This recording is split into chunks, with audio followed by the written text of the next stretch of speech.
Le nouveau président du Conseil italien, Mario Monti, a participé à Bruxelles à son premier sommet européen qui a abouti à un renforcement de la discipline budgétaire de la zone euro.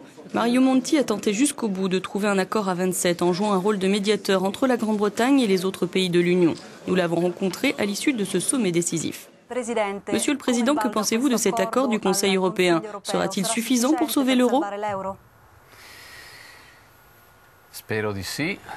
J'espère que oui. Je crois que oui. On le verra bientôt. C'est un accord significatif car il augmente les chances de voir à terme les États membres renforcer leur discipline budgétaire. Cette discipline permettra d'éviter les déséquilibres graves qui ont provoqué des crises dans plusieurs pays de la zone euro.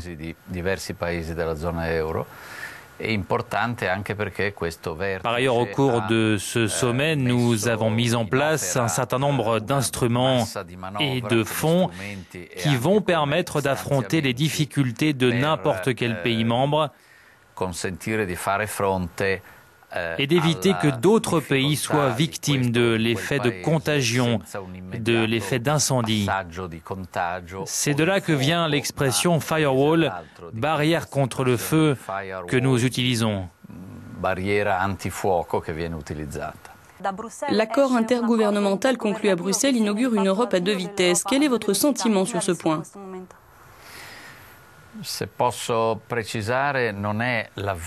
Je précise qu'il ne s'agit pas de la naissance d'une Europe à deux vitesses, car elle existe déjà dans de nombreux domaines. Je pense par exemple à Schengen ou à la monnaie unique à laquelle tous les pays n'ont pas adhéré. Le cas que vous soulignez est celui de la Grande-Bretagne. L'Allemagne et la France ont insisté sur la nécessité de modifier le traité pour renforcer la discipline budgétaire. La Grande-Bretagne était prête à l'accepter, mais sous certaines conditions. Des conditions que les autres États membres n'ont pas acceptées. Pendant la nuit des négociations, vous avez joué un rôle de médiateur entre la Grande-Bretagne et les autres pays européens. Y a-t-il des choses en particulier que vous n'avez pas appréciées?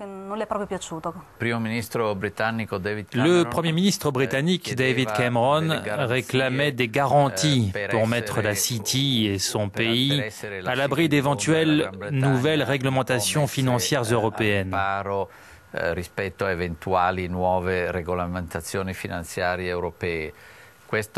De nombreux leaders européens, dont moi-même, ont estimé que cette demande était difficilement acceptable. J'ai donc proposé, toujours dans la perspective du marché unique qui intéresse beaucoup les Britanniques, que M. Cameron demande aux pays de la zone euro quelque chose qui permette d'aller de l'avant et non pas en arrière. Par exemple, un développement plus rapide du marché unique des services ou de l'agenda numérique européen, etc. Mais ce qui l'intéressait avant tout, c'était d'avoir des garanties. Or, cette position était plus régressive que progressive. Voilà pourquoi l'accord a échoué. Donc, au final, c'est la Grande-Bretagne qui a claqué la porte. Difficile à dire. En tout cas, elle ne fera pas partie des 27. Ceci dit, j'ai noté au cours du sommet que personne n'avait envie de voir la distance se creuser avec la Grande-Bretagne. Quelles seront les conséquences du non britannique sur le marché unique ? Elles ne seront pas très importantes car le marché unique va continuer à se développer à 27.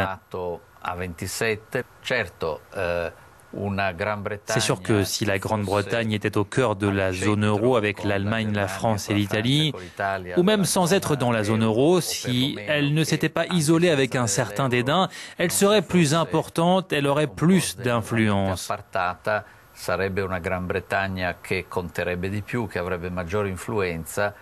Étant donné que la concurrence et le marché unique sont inscrits dans son ADN, la Grande-Bretagne aurait pu donner une impulsion bénéfique aux 27. Le mécanisme européen de stabilité a été accéléré. Il entrera en fonction l'année prochaine avec une capacité de 500 milliards d'euros. Pensez-vous que ce fonds sera suffisant? J'étais favorable à une augmentation du fonds de soutien. Cette puissance de feu renforcée n'aurait pas nécessairement entraîné des dépenses plus importantes pour les pays qui l'auraient mise en place.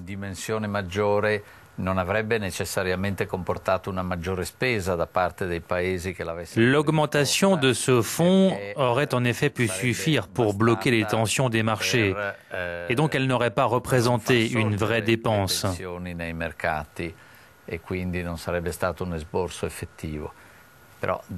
Mais plusieurs pays européens ont une vision très restrictive de ce qu'est l'intérêt commun. En tout cas, si on regarde ce paquet, on peut dire que le résultat n'est certes pas optimal, mais il est très bon.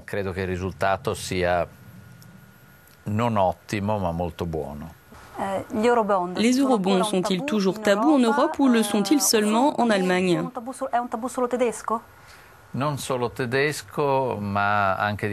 Pas seulement pour l'Allemagne, mais aussi pour d'autres pays.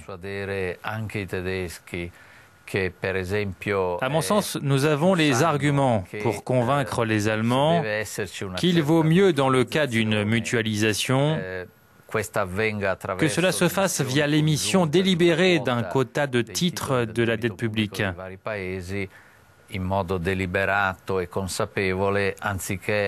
plutôt que d'une façon forcée, à travers l'achat par la BCE d'obligations de pays qui ne sont pas en bonne santé. Jusqu'à maintenant, les mots d'ordre en Europe ont été austérité, rigueur et discipline. Mais quand commencera-t-on à parler de croissance ? Comment relancer la croissance en Europe ?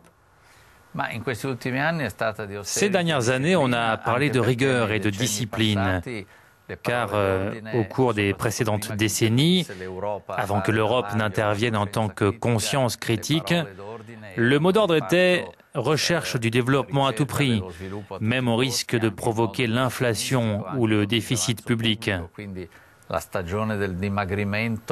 Cette cure d'amaigrissement budgétaire est la conséquence nécessaire de tous les excès du passé. Aujourd'hui, l'Europe doit avoir une vision plus équilibrée. Et il y a des politiques européennes qui peuvent alimenter la croissance. Par exemple, une intégration majeure du marché unique qui augmente les économies d'échelle et la compétitivité des industries européennes dans le monde. L'Italie a fait son travail. Elle a présenté une loi de finances qui prévoit en particulier un durcissement du système des retraites. Cette réforme remet l'Italie en phase avec la réglementation européenne.